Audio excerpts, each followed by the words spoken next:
the role of sustainable enterprises in SDG 2 webinar organized by the Doctor of Sustainability Program of FMDS UPOU. So the Let's Talk It Over or LTIO seminar series is a regular event of FMDS and is under our faculty's Community Inclusivity, Digital Transformation and Acceleration towards Sustainability or CDIS program, which merges the instruction, research, and public service trust of FMDS. We are currently live via Zoom, the UPOU Network's Facebook, the UPOU Network's website, and the UPOU YouTube channel. So we have a few reminders before we start. You may already begin preparing your questions while listening to the presentations. You can also ask your question during the open forum. For questions, kindly state your name first and affiliation, or you may leave your questions in the comment section or chat box of your streaming platform. Now, to start this afternoon's event, let us all welcome the Dean of FMDS UP Open University, Dr. Joanne V. Serrano, joining us via Zoom to share with us the significance of today's event. Dean? Thank you, Noreen. Isang maalab at mapagpalayang araw sa inyong lahat. I would like to thank our discussants or our panelists. Or we're actually very fortunate to have with us the doctoral students, the students from our Doctor in Sustainability program, who will serve as our esteemed panelists. So let me just mention them. Benjamin Gonzalez, Maria Zunali Rapada, Clarinda Reyes, and Norby Salonga. And they will be sharing about the role of sustainable enterprises in SDG, specifically SDG 2. So this particular LTIO is very important because we all know that we have been lagging when it comes to addressing many of our SDGs, including SDG 2. So just for the interest of everyone, when we talk of SDG 2, it's about creating a world free of hunger. And it's an ideal world, especially for us coming from a developing country. And we have been seeing a lot of people who are really affected by severe food insecurity. And so this is actually a very timely conversation for us to discuss how can we help. Specifically, the topic today is on the role of sustainable enterprises when it comes to SDG 2. And of course, it's very important to realize that everyone should be involved and everyone should really care. And when we talk of achieving zero hunger, it's really a very multidimensional approach, and it involves a lot of organizations, people working together, and one of them are sustainable enterprises. And when we talk of sustainable enterprises, these are organizations that can actually anticipate and meet the needs of present and future generations by creating and innovating various business strategies and activities that would promote and serve as catalyst towards positive social change. So this is what will be our distinguished panelists will be sharing today. So I would like to thank everyone for attending and welcoming you to this Let's Talk It Over. Thank you, Noreen. Thank you, Dean Joanne. So now let's move on to the highlight of our event this afternoon. So we have four presenters, all from the DSUS program of FMDS UPOU. So our presenters have 15 minutes to present, and we will open a Q&A session after all the presentations. So now let me start with our first presenter, Benjamin Gonzalez, an assistant professor at the University of the Philippines, Diliman, teaches undergraduate and graduate food science courses in the Department of Food Science and Nutrition, College of Human Economics. For over a decade, he's guided students in documenting and enhancing various ethnic foods. He co-founded and co-hosts the Future Plate Spotify podcast and YouTube channel aimed at raising awareness about sustainable food systems. Previously, he served as a pioneer for food safety team assistant, leader and quality assurance staff at Magnolia Ice Cream, and as a research and training staff at the Foundation for the Advancement of Food Science and Technology. So Assistant Professor Bench holds a BS and MS degrees in food technology and food science from UP Diliman. Currently pursuing thesis program of UPOU, he received the 2022 to 2024 one UP Faculty Grant Award in Food Engineering for outstanding teaching and public service. So presenting Zero Hunger, Invest in Harvest, helping smallholder farmers through crowdfunding and risk reduction, Assistant Professor Benjamin Gonzalez. All right. Good afternoon, everyone. So, as always, I'd like to check if my audio is clear. Can I get a thumbs up? Sir, it's clear po. Okay, thank you. All right. So let me just prepare sharing the presentation.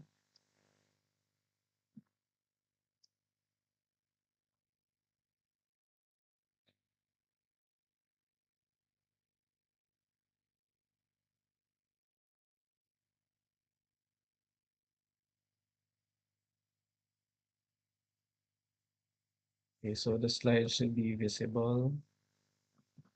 Oh, and there. All right. So it's okay, so again, my name is Benj Gonzalez, and in the next few minutes, I'd like to share a case of how a social enterprise or sustainable enterprise can address a specific facet of zero hunger, as well as encourage the average individual to contribute to the SDG with the added benefit of earning some profit. So, to achieve zero hunger, we must address problems across the system. One oft neglected aspect of the food system is food production, or specifically, involving the people producing our food. So, one of the goals of zero hunger involves doubling the agricultural productivity and incomes of small scale food producers, including women, indigenous family farmers, and the like, and giving them access to financial services. So let's see how this relates to the Filipino farmer and our case social enterprise. So poor, aging, and undereducated. You may think that these are unlikely descriptors for hardworking individuals who take the risk of growing the food that we eat. Yet around the world, this is a reality. In the Philippines, wages for agriculture are lower than for non-agriculture jobs, with their average basic pay being less than half of the current Metro Manila minimum wage, which is 610 pesos. Ironically, this results in a third of those responsible for our food or growing our food not being able to afford food and other basic necessities. Among all the sectors, farmers have the highest poverty incidence. The average poverty incidence in the country is 18%. The average age of 56 means that many farmers are still working beyond their retirement age, and that less and less young people are engaging in farming. In terms of education, the average farmer has likely not even finished high school education. And on top of that, most of us in urban areas are oblivious to the plight of these farmers on a daily basis. We are disconnected to those who produce our food. According to the farmer empowerment nonprofit PhilSeed in 2023, some challenges faced by farmers include access to capital, lack of post-harvest facilities, and climate change, market access, and lack of innovation. For access to capital, only 6% of bank loans go to the agricultural sector. Those who don't have access to banking and microfinancing organizations sometimes end up borrowing from predatory informal lenders who charge as much as 10% monthly interest. That's way bigger than your credit card interest.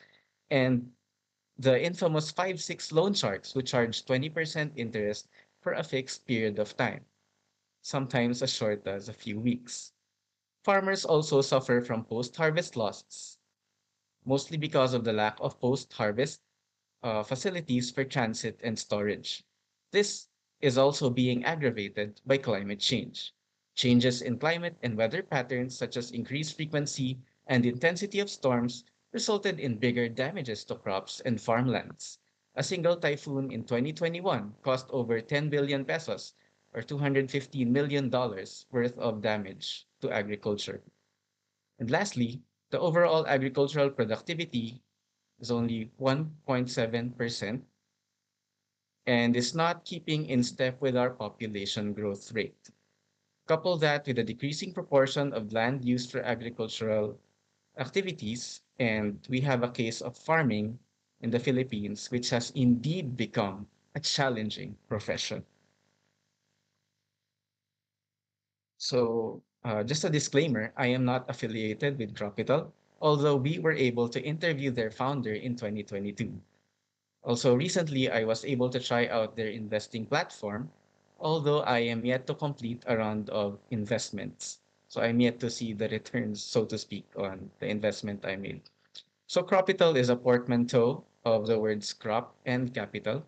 They are a social enterprise that focus on funding smallholder farmers. The company was founded by Ruel Amparo in 2015 at the young age of 22. He has actually recently been awarded as one of the outstanding young men or TOYM for 2023 by the Junior Chamber International. And apparently he is also the CEO of another agri-tech social enterprise, AgriLever, which we cannot cover today. So Cropital is a crowdfunding platform. If you're familiar with crowdfunding, that is where you get funds from multiple individuals for a certain purpose, usually through online means. And they help smallholder farmers gain access to scalable and sustainable financing. They have raised so far over 100 million pesos in crowd funds and have supported over 1,600 farmers across 10 provinces in the Philippines. In a nutshell, they allow investors with as little as 5,000 pesos to spare to support farmers who are looking for low interest financing while also helping them in other farming related aspects as we will discuss later. Cropital is also globally recognized and supported by institutions in the USA, the Netherlands, Malaysia, and the Philippines. So how does it work? You go to their website and then you create an account. Then you can view the selection of farms. You can fund in increments of 5,000 pesos or 88 US dollars. And once a farm is fully funded, you will be sent a memorandum of agreement. Capital then manages the funds for the farmer to make sure they are used as intended. And after the produce have been harvested and sold, the capital and profit will be credited to the investor's virtual wallet at the rate of 3 to 30% ROI within 4 to 6 months. So for example, if that's 30% in 4 months, then that's 90% in a year. But of course, uh, that's more like the exception rather than the norm. In my case, I got a 3.5% ROI in my contract. Okay, so if you click the farmer display profile, it shows the details about the farmer, what they plant, their location, and it also shows what the money will be used for. Usually, this is for seed, fertilizer, and labor. And as you can see, there's also a section about how your investment could help improve their lives or become a better alternative for them. And you can also see that most farmers have other jobs, whether part-time or full-time, such as employee, fisherman, carpenter, vendor, business owner, and the like. And this just goes to show that full-time farming is not a good option for most of the farmers at this point. They also show the potential impact of indirectly supporting other individuals benefiting from the farmer being supported. So in this case, there are 13 other jobs in the community that can be generated by supporting that single farmer. In other cases, it's as high as around 25. And as for the risk management part, a number of steps have been taken to minimize investment risks. Farmers are verified and selected with LGU assistance to avoid the unscrupulous individuals, and they also have developed an assessment tool or algorithm based on past information and the help of experts' inputs to help in predicting farmer credibility, as well as gauge how big a loan a certain farmer can take on.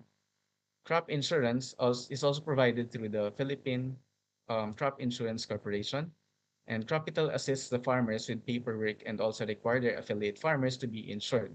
They also have loan insurance in case something happens to the borrower during the loan period. Farmers are also given access to agriculturists for pest management and prevention best practices. Capital also links them to various individuals and groups to help them in other areas of farming, such as in marketing their produce. Market risks are also reduced through the diversification of crops and the clustering of farmers to distribute the risk. And then investor risks are also reduced by capping the amount that a single investor can invest on one farm. So to speak, they're forcing you to not put your eggs in one basket and encourage diversification. So allow me to share with you some of my realizations from these. First, social enterprises can be made to help very specific sectors. In this case, they focused on small farmers looking for alternative funding loan sources. Second, just like any business, you must have a demographic in mind for your customer base. In this case, it's those with a little money to spare for short to medium term investments, like the same people who would invest in digital banks, unit investment, trust funds, or stocks and cryptocurrency platforms. Next, the social enterprise took advantage of emerging technologies such as crowdfunding to disrupt the traditional and predatory loan sectors. Next, one major difference between their approach and traditional microfinancing non-government organizations is that they pitch an investment product rather than ask for donations. This helps against donor fatigue and it can even divert money earmarked for investment towards a social cause. Lastly, based on our interviews with them, social enterprises are new and those engaging in them should be willing to learn as they go or blazing the trail. Things will not go smoothly. There aren't many business models or templates when you are innovating. And as you interact with beneficiaries, you get to refine the system and process to be more aligned with their mission and vision. And then, although their primary objective is to finance farmers, there's also the opportunity to help them transition into more sustainable farming methods, hopefully without compromising their ability to provide for their needs. So if you're interested to learn more or invest, you may visit their website at cropital.com, or you may want to check out the two-part interview we did with them in our podcast. So I'll post these links on the chat box for easier clicking. It's about 30 minutes each. And these are the references I use for the farming issues and statistics. And that will be all. Thank you for listening. Thank you, Sir Bench. So for everyone, Sir Bench will be entering the Spotify links on the Zoom chat box. So you may want to follow him and then listen to the two podcasts that he shared this afternoon. So that's a very good intro to the number of presentations we have this afternoon. I hope you have a few questions ready for Sir Bench. So now we're moving on to our next presenter, introducing Ms. Maria Zuna Lirapada, a seasoned educator and researcher with a decade-long dedication to transforming the education industry at De La Salle University. Her scholarly journey has been a multifaceted exploration at the intersection of behavioral economics, industry studies, and sustainability. So beyond academia, her commitment to social engagement is exemplified through active involvement in social enterprises and sustainable initiatives, where she leverages her expertise to bridge educational disparities and explore ways to localize the UN Sustainable Development Goals. Her holistic approach combines innovation, sustainability, and behavioral economics to drive positive change, fostering inclusive and eco-conscious learning environments that empower future generations. So she accomplished her master's and bachelor's degree in applied economics, both earned from the same university. So here to present about promoting planetary health diet in the Philippines, so opportunities for social enterprises, let us all welcome Miss Nali Rapada. Let me just share my screen.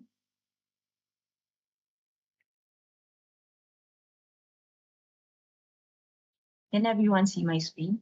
Yes, ma'am. You may want to switch to presenter view, I think.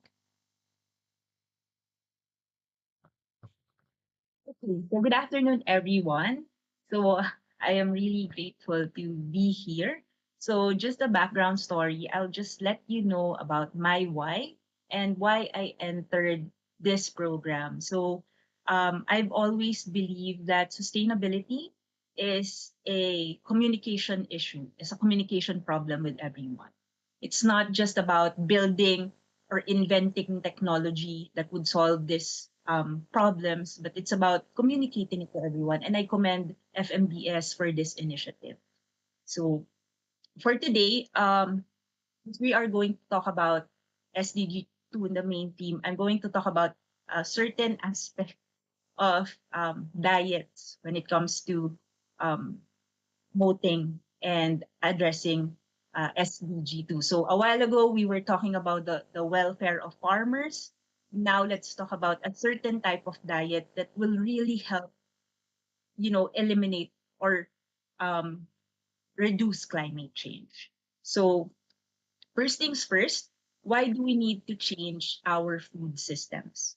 So I'll give you 5 global answers for today. Sorry if I'm going to bombard you with statistics, but let me just explain why we really need to change our food systems.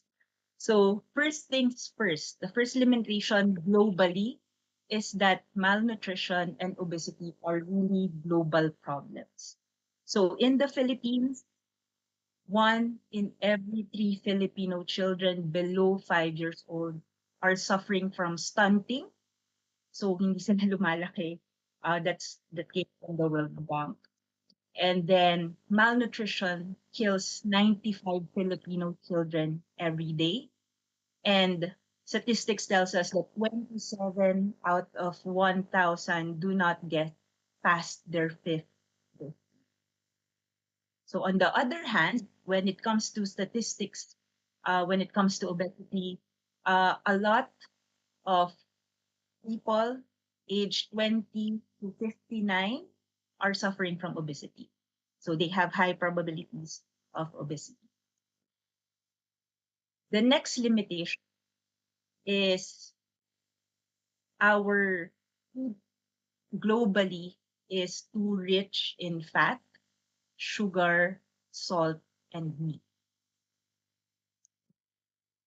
So how can So what is the result of it? So first is there's an increase in greenhouse gas emissions and at the same time higher risk of heart disease. So let me just show you another statistics. So when you talk about global greenhouse gas emissions around the world, 24 studies show 10 years ago that 24% of it came from agriculture, forestry, and other land use. On the other hand, when we look at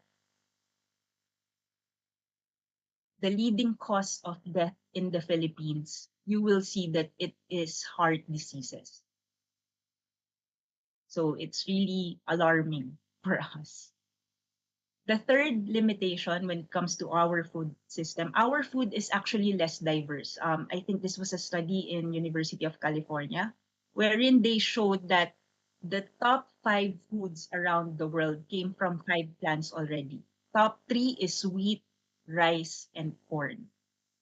And when you look at the animal species that we consume, there are only 5 in the study, and the top 3 are cattle, pigs, and chicken. The fourth limitation is that 1/3 of the food waste or our food waste. So in the Philippines, 1,717 metric tons of food are wasted every day. So that's really alarming. And the fifth limitation of our global food system is that our natural resources are really under pressure. So if you look at water scarcity around the world, so these are um, the top, how do I say it? The top local the top location here in the around the globe. And you can see that in 2014, this is how much water spent on agriculture. So most of our water resources are really consumed by the agricultural sector. And on the other hand, if you look at soil fertility in the Philippines, 1 to 11 to 13 million hectares of soil are considered degraded already, and at least 2.2 million hectares suffered from insufficient levels of soil fertility. So that's the latest data from the Department of Agriculture. To top it off, so it's estimated that we are just 7.2 billion right now, but it is estimated that we will grow around 9.8 billion by 2050. So if you think about it, are we going to be able to continue eating the same way? So definitely the answer is no. So in 2019, a group of, I think, 37 scientists came and debated, and they actually introduced this type of diet. It's called the planetary health diet. So you can Google it. What is it? And how did it came up? But a lot of scientists have been studying on this, and they were promoting this type of diet. Now, what are the goals of this planetary health diet? So the first one is actually to feed a world population of 10 billion by 2050. So that's the first goal of the planetary health diet. Number two is that to greatly reduce the worldwide number of deaths caused by poor diet. Number three, to be environmentally sustainable as to prevent the collapse of the natural world. So, what does this planetary diet health look like? So, this is what they call a healthy plate. So, here, 50% is actually fruits and vegetables. Next is meat, like potatoes, sweet potatoes, and then plant protein is also important. The least is actually sugars, different types of sugars and dairy. So, what is the difference of this compared to other diets? So, this one actually considers the food system and also the trade-off when you eat a certain type of food. So, for example, another study in the University of California tells us that this is the number of grams that we really need to eat. So you can Google this. This is the actual number of grams that you need to eat. It's actually per gram, and you consider the calories as well. So generally, the planetary health diet will tell you just to consume 2,500 calories daily. So that's their benchmark. So as mentioned, I shared a while ago that um, planetary health diet considers trade-off. So I'll give you an example. So this is another study in the University of California. They actually studied the emissions between the um, the agricultural sector versus the emissions of all of the transportation sector around the world. So with the United Nations, they were able to say that 10 years ago that the total human caused greenhouse gas emissions is actually, they are just the same. It's at 14%. So imagine lahat ng emissions on transportation, it's just the same with the agricultural sector. So imagine those types of trade-off. So why? Why is it that agriculture is really number one polluter? So first is the grains that they eat, the livestock that you raise. So yung kinakain ng cattle and so on. Instead of feeding people, we're feeding them. Number two cattles are really gaseous animal. So their methane, it's really very potent compared to carbon dioxide. And then the fertilizers. So that's why agriculture is really one of those biggest factors to climate change. Next is I want to show you another study. So it actually considers the trade-offs. So here, when you eat a piece of meat, let's say 9 ounce of meat, they say you consume 330 grams of carbon emissions already. It's the same as 3 miles of driving a car. So it's really very important to consider when we talk about planetary health diet, it's really very important to consider the trade-off between what you eat. So for example, if you eat this is your carbon emissions when you eat meat versus this is the carbon emissions when you eat fish. And at the same time, this is the carbon emissions when you eat meat. This is the carbon emissions when you eat chicken. And at the same time, this is meat. This is the carbon emissions when you eat vegetables. And let's say this is what you eat when this is what you consume when you eat meat, and this is your carbon emission when you eat lentils. So another study will also tell you if you just follow the Mediterranean diet. I'm not really sure if you're following a certain diet, but if we all follow the Mediterranean diet, we can reduce global warming to 15%. But sadly, that's not going to happen because of our meat preferences. So the doctors will just tell us to eat 3 to 4 ounces of milk. So I'm not advocating for pure vegetables, but proper intake of meat is really very crucial. So that's exactly your palm size. So you just need to consume that much of meat when we talk about the planetary health diet. So what do we need to do to be able to achieve or to be able to get everyone into that planetary health diet? So first, when you talk about food transformation, you need partnerships, collaborative efforts among multiple stakeholders. So it is important to shape shared narratives rooted in scientific evidence and presented in ways that resonate with people's aspiration and thereby encouraging the adoption of alternative dietary choices. So where does social enterprise enter? So first things first, let's see the nature of social enterprises. So I can summarize that into two.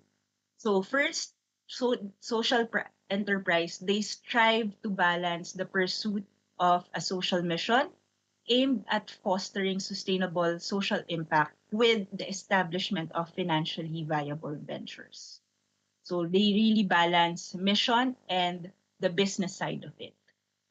Number two, social entrepreneurs, they draw ideas from diverse fields and at the same time, they operate within tight resource constraint that has driven them to innovate and develop economical solutions.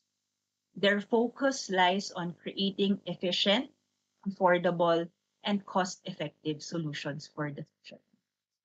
So those are the two important key characteristics of why social enterprises can really help us adapt to that planetary diet. So in the Philippines, this was a study by the British Council as 2017. Statistic tells us that social enterprises engage in the agricultural sector. That's their biggest engagement. That's 19% out of all the sectors that was included in the survey. And also, if you look at their study, their major stakeholders, one of them are farmers and the local community. So social enterprises really play a big role in this.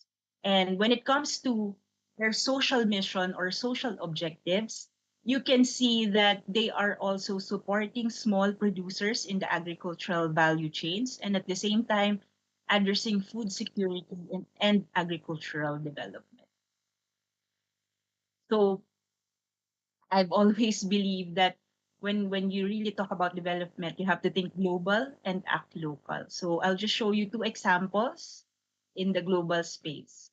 So this is one innovative social enterprise because here in the Philippines, we address the surpluses in agriculture. But in other countries, what they really do, such as a social enterprise like Taylor Food, they build coalition among local entrepreneurs, farmers, industrial manufacturers, and other institutions to bring food to people living into poverty. So that's the difference. Instead of consumers buying it, they deliver it to those poor people. So that's how their social enterprise works. And at the same time, in India, there's another social enterprise there in which they partner up with mothers and talk about nutrition. So to be able to address malnutrition, so they partner up with mothers, they educate the mothers to be able to do that.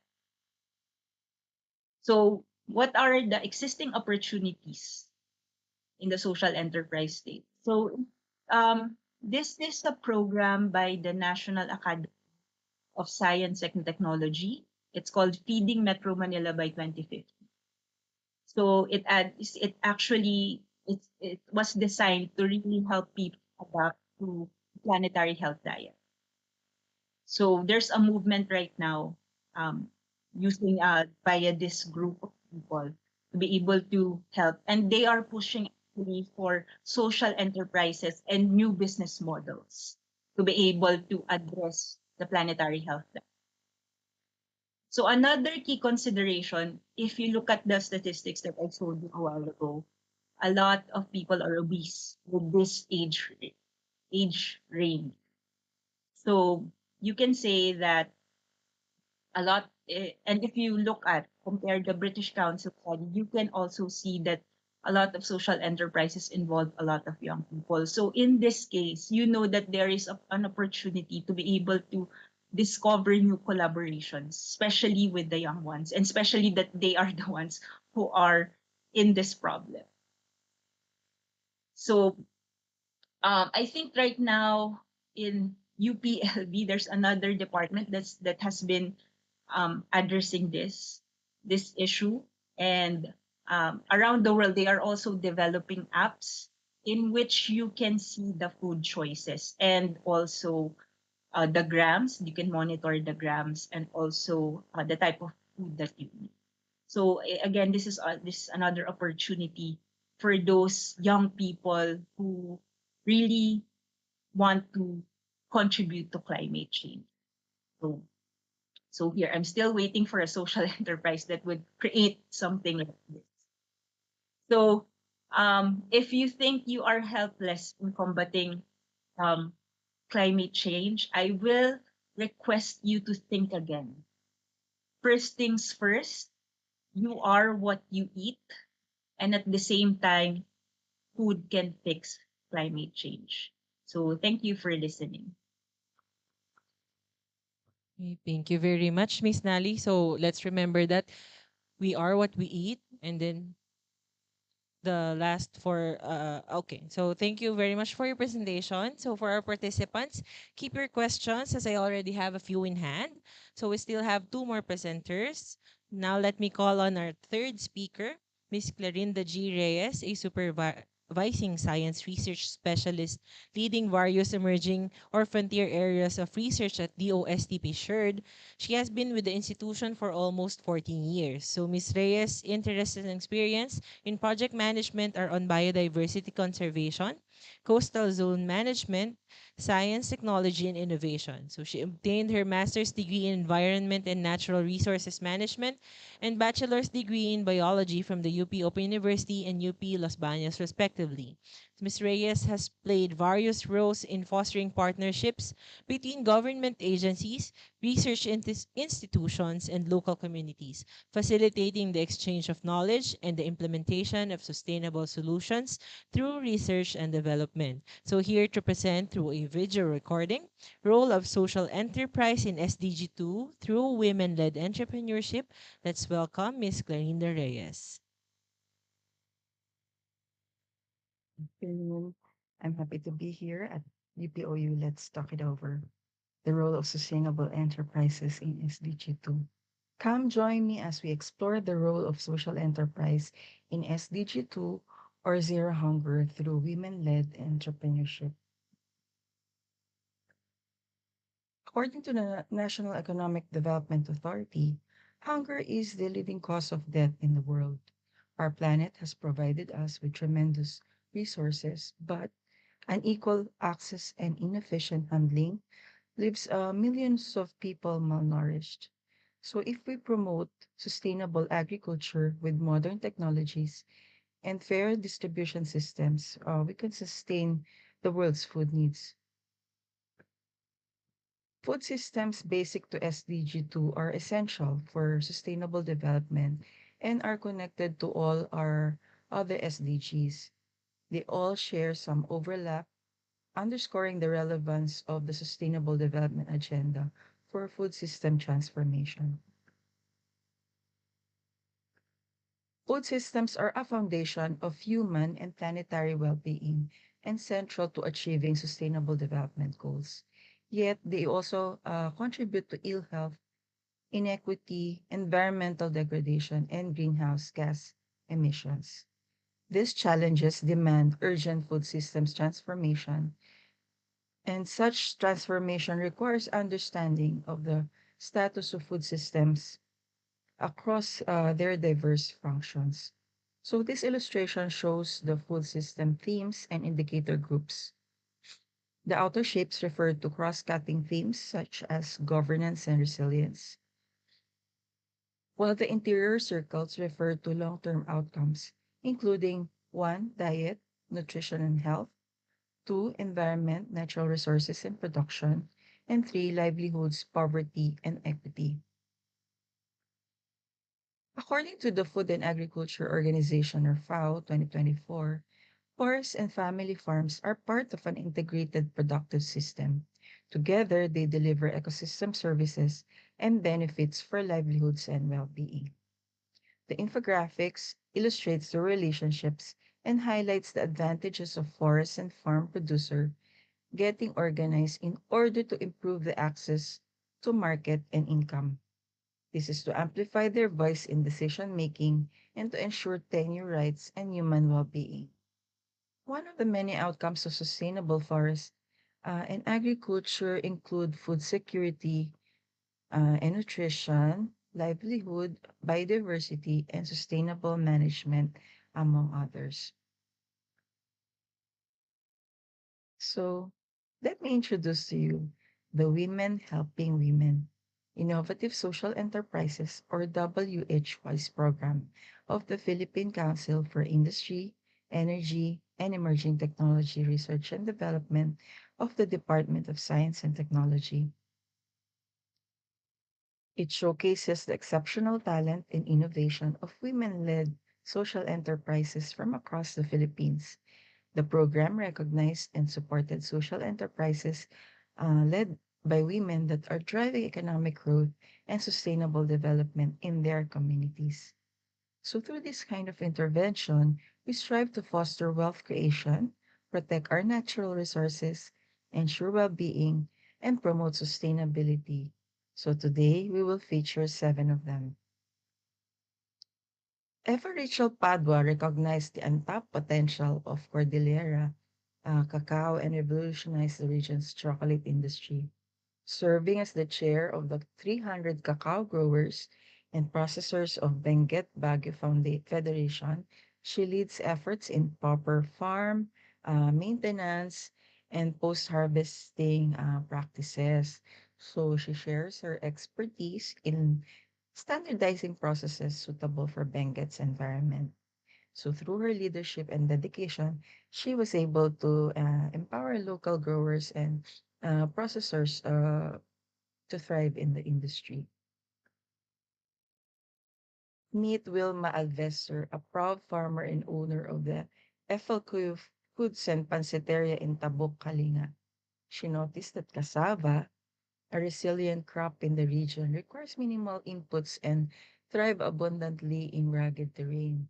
So, despite its prevalence, there was little demand for it in the market. So, Wilma saw it as an opportunity to help her community by turning cassava into flour and other nutritional food.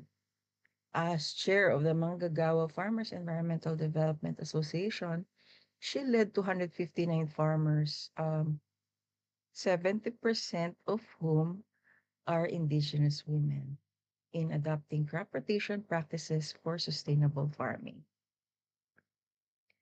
In 2016, Miss November Canyesoyao, a Bacolodnon and organic gardener, wondered why the country imported cinnamon when it had its own. It led her to search for the Philippine cinnamon, starting with her province in Negros Occidental, where she discovered kaningag, a locally and naturally growing tree. With only 50 cinnamon mother trees left, she developed a business model that revived the cinnamon's value chain through conservation, propagation, and product development. Thus, the birth of Plantsville Health, a social enterprise that helps provide livelihood to small farmers and resellers. Miss Maria Wilvena Anora, or Wilvi, is the co-founder and lead of Ato Ani, meaning Our Harvest, a startup social enterprise that advocates the use of natural and sustainable farming practices. They developed the Ato Ani iCrop, a tool that provides recommendations to farmers on the type and amount of crop they should plant based on the demand from the orders of customers. And today it has 209 partner farmers spread out in 11 farming communities in Cebu and Bohol. Next is Vilma E. Solilap, who founded the Mavel's House of Mushrooms in Davao del Norte. It focuses on waste utilization and mushroom strain stability research. So it provides livelihood trainings to locals on mushroom production and processing as well as food innovation. Second to the last is Miss Nanita M. Tan, founder of Best Friend Goodies in Region 10. The social enterprise manufactures ready-to-eat food products and enhanced nutrient food with the help of its local community.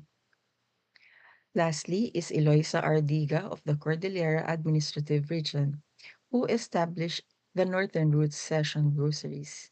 They've developed the Session Groceries Farm to Table app that connects local farmers and consumers to support a member or a number of local agribusinesses. It promotes a sustainable lifestyle and educates the local community on the benefits of eating fresh and locally grown food. So, what can we learn from women led social enterprises towards achieving SDG 2 or zero hunger? So, gender equality is a fundamental aspect of sustainability. It prioritizes community engagement and participation, empower farmers or producers by providing access to resources, training, and market opportunities, facilitate networking, collaboration, sharing of best practices. It contributes to community development by creating jobs, generating income, and fostering local and innovation. Implements nutrition sensitive interventions like nutrition education, micronutrients supplementation, and support for backyard farming. And of course, it prioritizes people and the environment alongside profit. So, this is to acknowledge the references from the Food Systems Countdown, Sustainable Food and Agriculture, Women Helping Women. So, with that, thank you very much. And back to you. Thank you. Okay. Thank you, Ms. Reyes. So this kind of connects to the what Sir Bench mentioned earlier about SDG 2 goal, which is doubling the agricultural productivity and incomes of small-scale food producers, in particular women and indigenous people. So by providing secure and equal access to land, other productive resources and inputs, knowledge, financial services, markets and opportunities for value addition and non-farm employment. More so, I like the part about prioritizing not just profit, but people and their environment as well. So, the presentation was a pre-recorded video, but I think Miss Reyes will be joining us via Zoom for the Q&A portion. So, it's unfortunate that Dr. Salonga cannot will not be able to join us this afternoon. So, the organizers have yes, ma'am. You will join us, but you proceed with the Q&A first, Okay. and then you'll be joining us in a while. Okay, so I have a few questions in hand, so maybe I'll start with this. So the first question would be for Sir Benj Gonzalez. Okay, so let me read the question, sir.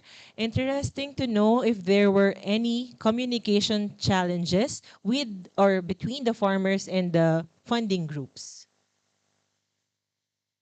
All right. So in this case, the individual funders, yung mga nagka-crowdsource, they do not get to interact directly with the farmer. So sort of that capital acts as a mediator. And what capital does to avoid, say, headaches with communicating with the farmers themselves is they course through the LGUs, the barangay, so that they could already filter out maybe the people that are hard to talk to or the farmers that are maybe unscrupulous. And then they also conduct background investigations on the farmers before having them on board. So I think over time there had been minimal issues with communication because of these safeguards. And in fact, they also enter into legal agreements with the farmers themselves.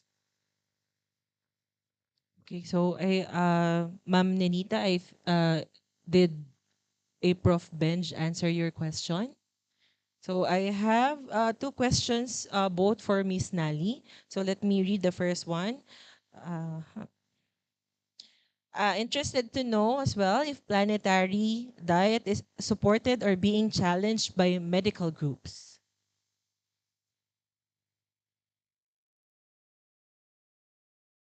Yes, it's actually supported by medical doctors, especially a doctor from St. Luke's. I just forgot his name, but he was spearheading. He's part of the um, Feeding Metro Manila 2050. So it is promoted by the doctors. And even my brother, who is a doctor, he is also promoting planetary health diet with, so of course, specifically less sugar and more fruits and vegetables. Okay, so both situations shared by Miss Nali were in support of the planetary diet. So the next question is again from Miss Nenita de los Santos. So interested to also know if planetary diet accommodate or address the various age groups, particularly children and adolescents, and also those with medical conditions. So actually, that planetary health diet is just a general recommended diet, but the doctors, those 37 doctors, were saying that um, it will also depend on the condition of the person. Let's say the age, or let's say their diet consumption. But that's just a general benchmark if we really want to address climate change. All right. So, I think if we have more time for the Q&A, maybe some of the DISU students present in Zoom can raise their questions. You may unmute yourselves, raise your hand. Okay, so I think Mr. Ruben Gieb has a question. Can we unmute him po? Okay.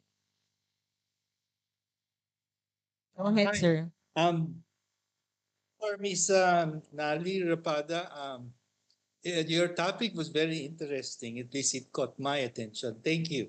Um, in the planetary diet, were there also studies in terms of plant toxicity? You know, because of oxalates and lectins that generally causes inflammation uh, in the physiology of human beings and increase of free radicals. And this is a health issue. So I, I wonder, and also even high carb diets, which causes diabetes. So I would caution, although I like the idea because it will help our climate crisis, but it won't necessarily help the health of people because high planetary diet are sometimes are toxic to human physiology because of oxalates and lectins and all the other like chemicals. Thank you. So I just wondering if they ever considered that in their study.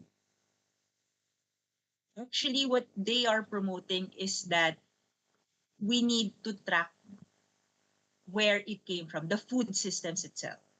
So if it's, bombarded with fertilizers, then it's not really recommendable. And we should, and the doctors were saying we should accept that there are really unintended consequences of that. But yun nga, that's the difference between uh the different diets that is occurring. So you need to, they will always suggest that you need to track where it came from, what fertilizers did they use to be able for that to be really, effective when it comes to addressing climate change. So yes, maraming gulay dapat, but yun yung isang kailangan talaga, that's really very crucial for it to work. You need to track where it came from. Yes, which also reminds me, how was the carbon print measured? From beef to chicken, from beef to plants. Was it They the carbon print is based on our physiology in terms of digesting, or like did it start from the beginning all the way to when we eat it and when we digest it? um, they were saying it's the number of grams, the number of ounce. They measure it in ounce. Like if you consume nine ounce of meat, this is the estimated. So that's not that those are the one that I showed a while ago are estimates around the world. Since a lot of people have been really studying how to do it, but there has been a general consensus that most of the studies around the world really follows parang same yung results nila. So, Mm. yun lang yung hinighlight ko kanina that when you eat a specific amount of, let's say, meat, that's your carbon that was carbon emission. But that's So a lot to this. Yeah, I know there's a lot of questions around that, but it's another way of but looking at things. though. Hmm? Yeah. So I That's just want to, people let people, think twice. So as an economist, I really like talking about trade-offs. That's why I showed it that way. Okay, thank So, you, but yeah, Sir those Ruben. are just And thank you, Miss Nally. So I think Dr. Salonga is already in the Zoom. So now let me move on to introduce him as our last speaker for today. So Dr. Norby Salonga, a distinguished Filipino educator and development practitioner, is the founding director of De La Salle University's Lasallian Social Enterprise for Economic Development, or LSED Center. Initially conceived in 2015, it evolved into an award-winning university hub. So Dr. Salonga teaches social entrepreneurship and serves as a guest lecturer at Thammasat University, Thailand. He led impactful international programs in transportation, education, health, and local economic development. So currently, he holds key positions including Isiali Professional Fellow and Global Coach of Underdog South Korea. So Dr. Salonga chairs the National Association of Social Enterprise Educators and is a board member of the institution Institute for Social Entrepreneurship in Asia and is pursuing a doctorate in sustainability. So, discussing business continuity of social enterprises, the case of food and agricultural model or supply chain, Dr. Norby Arsalonga. Thank you very much. So I'll be sharing more of the application of social enterprise in the context of a social enterprise in Bacolod. So the title of my presentation is Business Continuity of Social Enterprises, the case of food and agriculture model supply chain. So as a background, as we know, during the pandemic, a lot of social enterprises, and generally speaking, micro small social enterprises had to close down because business continuity wasn't really part of their initial plans of their business models. And the data coming from the Institute of Social Entrepreneurship, which in 2020 was actually revealed that the ones that actually survived the pandemic, both MSMEs and SMEs, are the ones in agriculture. The main reason for this is, of course, because of the fact that these businesses are considered fast and are considered part of basic necessities. But looking at the efforts of government also, national government agencies, particularly Department of Agriculture and Department of Agrarian Reform, there are in fact efforts that basically uh, aimed at recalibrating some of the value chains of some of the basic sectors, particularly crops, coffee, and tobacco, to agricultural value chain. There's also this effort to basically introduce, of course, social entrepreneurship to the agricultural training institute. So these commitments of BA are aimed at helping the value chain of um, high value crops, no? So that the supply chain of these crops will be able to support the growing demand of the market. Um, as part of the parallel effort, of course, of the Department of Agrarian Reform, they established a social infrastructure bill, and which is basically aimed at developing the support system, particularly economic support for enterprise development, as well as enhancing the partnership for against hunger and poverty. And as we know, hunger and poverty issues are very much connected. The availability, the access crops, no, in the which are considered part of the basic necessities. So these efforts of the government clearly present us the reality that there are issues related the food value chain system that we have in the Philippines. And as we look closely at the current context, particularly on the rice production, um, we can say that the problem is not entirely on the availability or the availability of market. It goes back to the fact that the farmers, which is considered part of the basic sectors, are now struggling in terms of surviving um, their sectors, surviving the needs of their sector. In fact, the Philippine Statistical Authority data has already revealed that farmers and fisher folks are considered poorest of the poor in the country.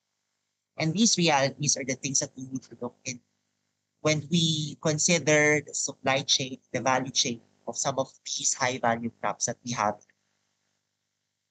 The context of business continuity closely looks at this model, the connection of value chains, the services that are made accessible and available, some of the basic sectors like farmers and fisher folks, and the support that both the private sector and the public sector actually provide to this basic sector.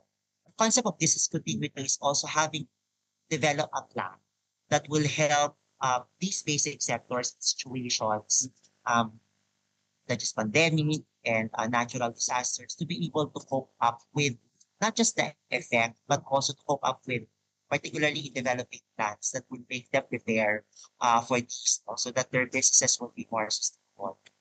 Whether, as I said, whether it's a business, public sector, organization, or charity, um, business continuity after pandemic has become a, a, a crucial component in developing business plan and ensuring that the businesses that we have right now are able to survive economic shocks brought about by pandemic or even natural disasters. Um, in our center in the LSU, we cater to almost all of the sectors, including agriculture and food. And in the initial assessment that we recently conducted, particularly the social enterprise profiling assessment, 95% social enterprises are in fact qualified for incubation acceleration. When we say incubation acceleration, these social enterprises are capable of expanding either their market or even the operation of the social enterprises, the distribution of their goods, the provision of their services, as well as their capability to in fact increase the volume of their production. And in this particular case, the case of LCZ, of PNS, the complete loan retention and pilot success rates of three major estimates is 100%. Meaning to say, when you start a program, especially when that includes agriculture, you need to develop of some sort. You need to include business continuity as part of the initial development business plan so that when these social enterprises are launched and are pilot tested or even implemented, you have already safeguard mechanisms that are put in place to be able to respond challenges brought about by different economic shocks or different scenarios like pandemic, as I said, and natural disasters. And looking at the model of our program, which is basically majority community based, these social enterprises um, has already reached around 207,000 to even 1.8 billion total asset. And these social enterprises are only 2 years, 2 to 3 years old. No? In fact, the one that actually reached 1.8 billion is a social enterprise working in the agricultural sector, which I'm going to present now. Um, so looking at their model or looking at the model of social enterprises, particularly the ones working in the agriculture and food sector, it's very important to note that participation of community members should not just be part of uh, like uh, a business continuity plan, which is usually developed at another farm. No? If you're an M, you are an M. It should be part of the planning stage early on when you start developing a social enterprise. And with the models that we have, community members should be part of the management structure and therefore should hold management positions, which is, I think, a critical component of business continuity, plan, particularly in agriculture. The sad context that we have right now in the Philippines is that our farmers are now working uh, for someone else. Meaning to say, they started selling their lands because of the loans that they received, because of the loans they got, and they can no longer pay the amount of loans that they've obtained from these businesses, and so they have no choice but to sell their land. And so that leads them, in fact, just to just work for somebody else using the land that they originally um, and that is one critical component of this. The second part is about how these community members or the context of farming from the perspective of farmers are in fact organized through cooperatives. The negotiation part in terms of the value chain of some of the major crops that we have right now in the Philippines is usually based on a B2C or a B2C model where a business actually uh, responds to a need of a customer, uh, which is kind of problematic in the case of farming cooperatives. Because of the limited resources they they have they are confronted with challenges related their inability to negotiate better price points for their crops, simply because of the quality of the products that actually suffer from the production cycle, as well as the amount of inventory that they have in stocks that prevents them to actually negotiate better price points when they deal with businesses or big businesses. The third one is looking at how um, these communities or these farming communities actually develop projects for their own communities. In the social enterprise that we have, we always count or we always look these projects as outcome of the interventions that we provide, which I think in agricultural sector is something that's wrong. Because majority of the farming communities we have in the Philippines are more focused on simply sustain the current uh, business operation that they have in order to pay loans or in order to provide for the basic necessities of their children. The fourth and fifth point is have something to do with the training capacity building as well as the partnership build of social enterprises, which I believe is also crucial when it comes to farming communities because this will allow them to grow not only their crops but also their market when they expand their operation um, through business to business model. So let me go straight to the case of Sagutecos, which is a food waste mitigation initiative, which actually transitioned at the beginning of the pandemic into a social enterprise. So basically, the problem is very simple. This is what they see in the Libertad market in Bacolod. Vegetables that vendors just uh, discard off no, after their uh, daily operation. Usually, they vegetables are collected at uh, at 6 p.m. the at 6 p.m. of the day, no, and then these vegetables are um, in fact considered waste by most of the by the vegetable. But for Sagop Negros, these waste materials are in fact or can be considered as inputs to their product.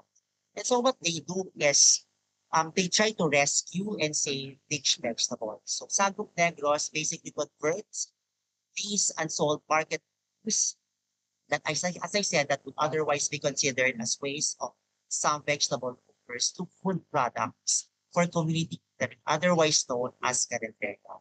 So the intention is very simple. They want to have sustainable business that will help both the vegetable owners to increase their income and at the same time provide an alternative option for the community members of Libertad, as well as provide additional life employment opportunities to the people that they work with or community members that they work with in their program.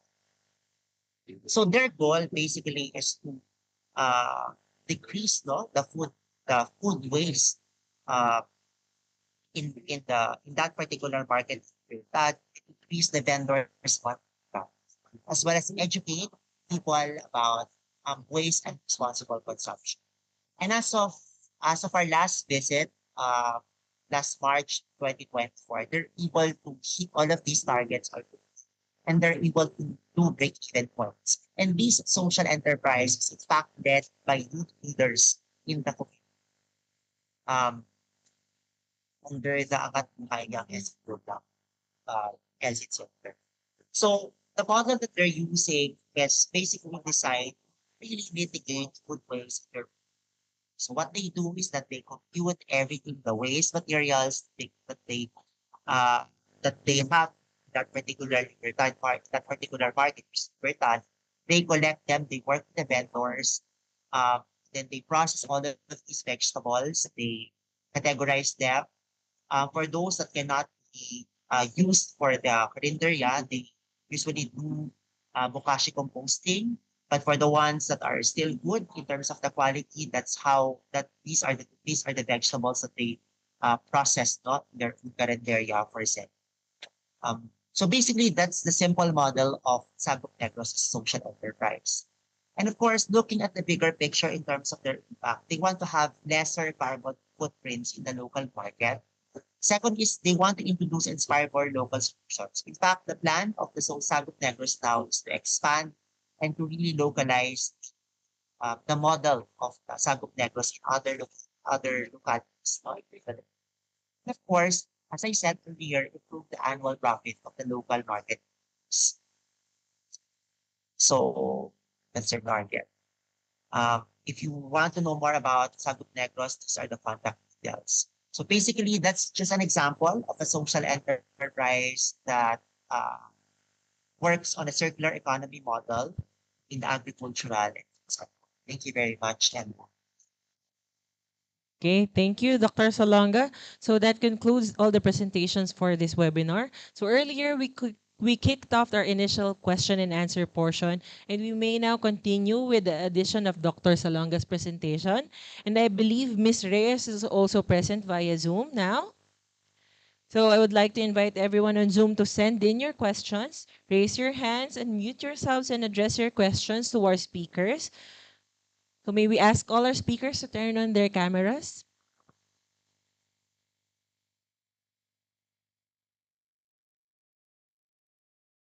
Okay, so if anyone has their questions, you can raise your hand so that the tech team can acknowledge you.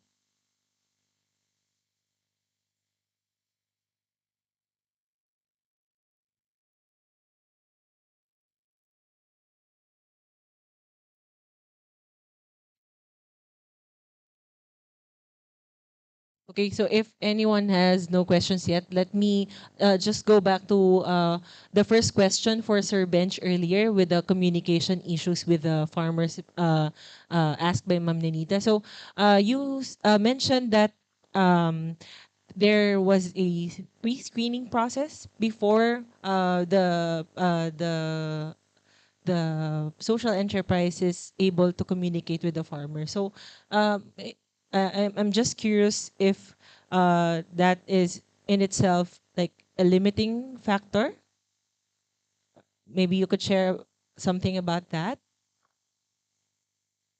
Okay. So from what we were told before, uh, yes, they did want to, as much as they wanted to help the farmer, they also looked at the farmer's ability to handle the finances. Although they're handling it um, on the farmer's behalf, they also had to look at the business side of things, wherein, of course, we had to make sure that this is not someone who would maybe trick the the investor into investing.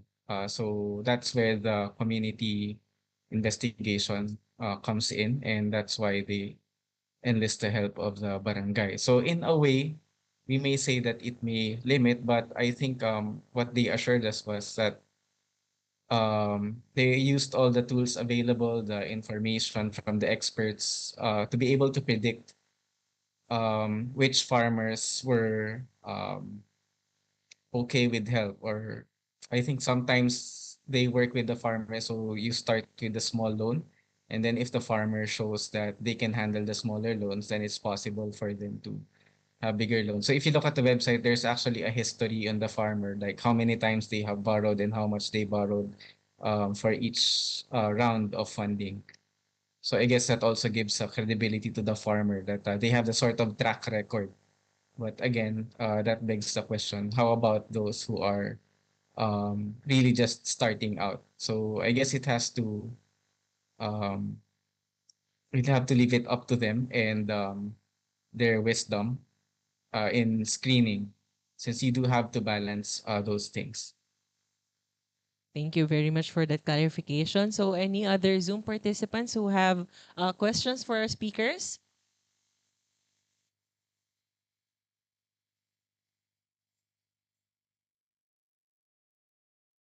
I have. Sir Ruben, yes po.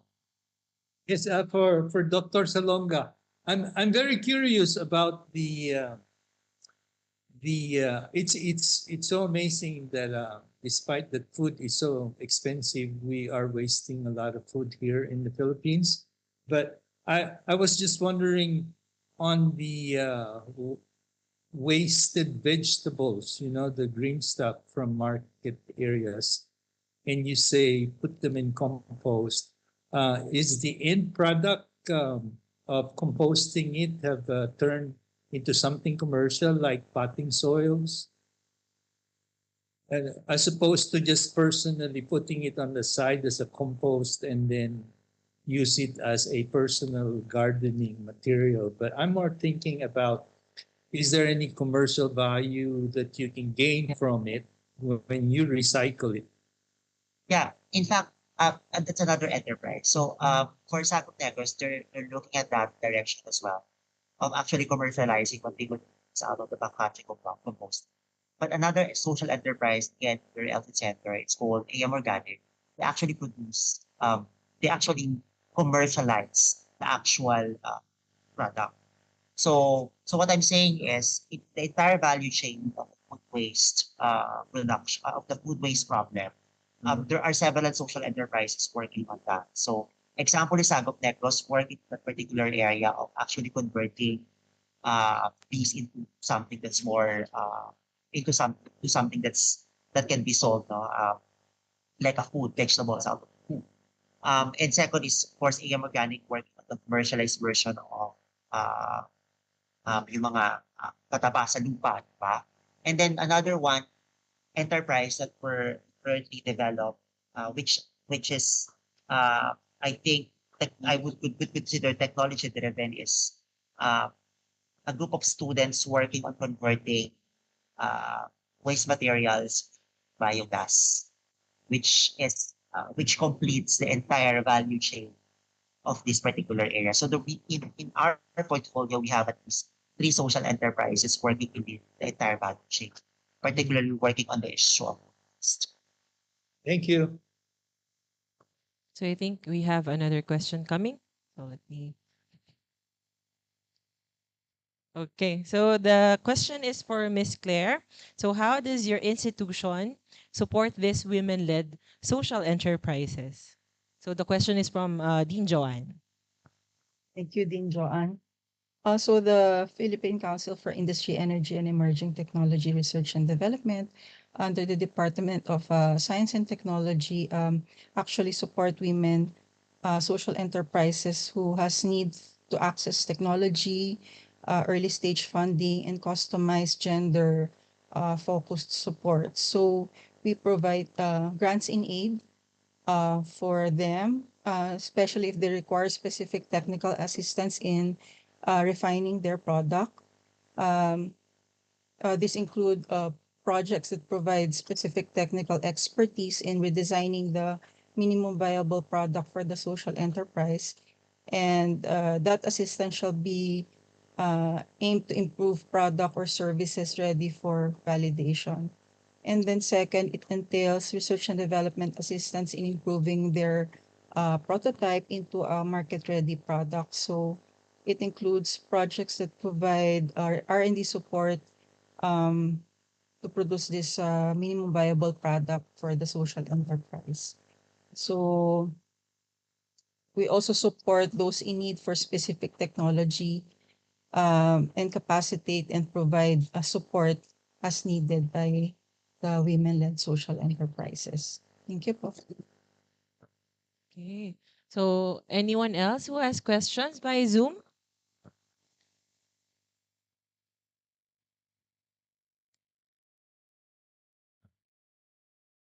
Okay, so maybe at this juncture, maybe we can ask our speakers for like last messages or your closing messages for our participants this early evening. So maybe we can start with Sir Benj. Some final words. All right, so yun lang, as for me, again, when we have social enterprises, we need to look at the problems first and look at how we can leverage even technology to help break the status quo. And then, of course, if you plan to start a social enterprise, I guess you need to be brave enough to push through. Since, again, as I mentioned before, it will not be easy. But again, I think it will be worth it. Okay, so next up, may we have Miss Nally? So I'm just gonna repeat my final words. So if you think that you cannot contribute to climate change, well, think again. You are what you eat, and food can really fix climate change. Okay, next up, we have Miss Clarinda Reyes, please. Yes, I would like to summarize that women-led social enterprises play a multifaceted role in advancing SDG 2 by empowering women, enhancing food security, improving nutrition and health outcomes, fostering community development, and promoting environmental sustainability. So, annually, we provide WH-WISE program. If there are social enterprises, especially women, interested in this, you can search for our Facebook and website to see more of the announcements. We provide grants up to 5 million um, for those I've specified earlier. And the call is usually around June to July of each year. Thank you.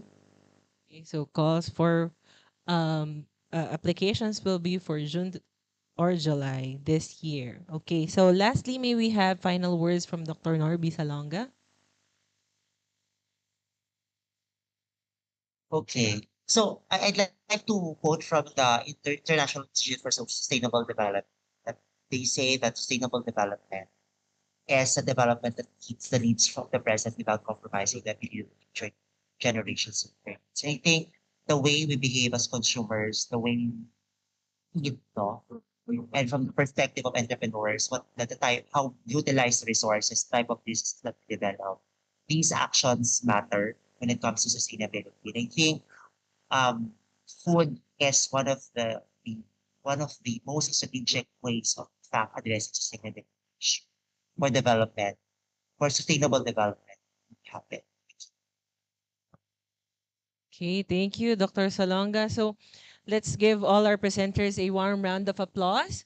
So before we close today's program, let me call on Dr. Jabez Joshua Flores, Senior Lecturer of the Faculty of Management and Development Studies, for a closing remarks.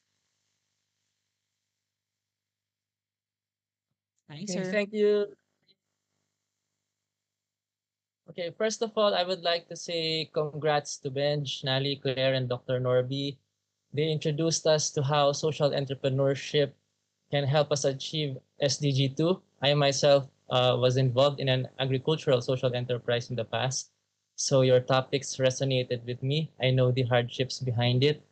Not only do we need social enterprises that address SDG 2, but we also need champions to communicate these efforts. So continue to be champions of sustainability for our country. When we see social entrepreneurs in action, we become hopeful again because we all know that entrepreneurs have the power to shape our world. Though scientists are often seen at the forefront of sustainability efforts, social entrepreneurs have an equally important role to play to help us achieve the SDGs by 2030. So we have to step up and ramp up our efforts. Social entrepreneurs can provide more opportunity to the community and more room for innovation and creativity to help us solve the climate crisis. So as I close, let me say this again, which I always say in my previous lectures. We have 17 SDGs and 6 years to go. So let's all do our best. Thank you. Thank you, Sir Jabez, for that message. So that concludes our program for this evening. So before we end, we are kindly asking everyone to accomplish the evaluation form currently flashed on your screen. So you may access the form through the QR code provided or the link provided through the chat. Okay. So thank you for attending today's event. We hope that you could join us in other events that our department will organize in the future. So muli, maraming salamat po.